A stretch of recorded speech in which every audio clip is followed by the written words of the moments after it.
Please, not today. 3 years. On a violent winter morning in Whitby, a desperate young man knelt in the snow, screaming at the sky, torn between his dream and a dying stranger. Ethan Hall had 50 minutes to reach his nursing exam. 3 years of sacrifice, his mother's medical bills, his entire future. But there, collapsed in the freezing storm, was an old man, pulse fading, lips turning blue. The ambulance? An hour away. Ethan's hands trembled between his watch and the stranger's frozen hand. If I save him, I lose everything. Then, through the howling wind, a blue scarf on his wrist caught his eye. His father's last words echoed in his mind. Saving a life is the truest test, more important than any certificate.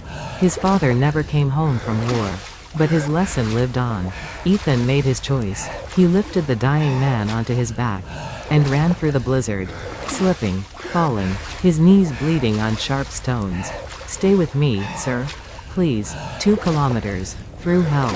When he burst through the hospital doors, he collapsed, drenched in blood, rain, and tears. The exam time had passed. His dream, gone. But then, everything changed. A convoy of black luxury cars surrounded the hospital. Security, bodyguards, chaos. A powerful man in an expensive suit rushed in, trembling with fear. Father. Jonathan Reeves, one of Britain's wealthiest men. His eyes fell on Ethan, then locked onto the blue scarf. His face turned pale. That scarf, where did you get that scarf? My father, Peter Hall. He left it to me before he died. Jonathan's legs gave out. He collapsed to his knees in front of Ethan. This exhausted, bleeding stranger. 20 years ago, in war, your father saved my life. The entire hospital froze. He carried me to safety and never made it home. Tears streamed down Jonathan's face. And today, you saved my father. What Ethan thought was the end was only the beginning. Jonathan vowed, your exam, your mother's treatment, your future, I will take care of everything. This isn't charity. This is a debt, 20 years overdue. 1 year later, Ethan became a nurse.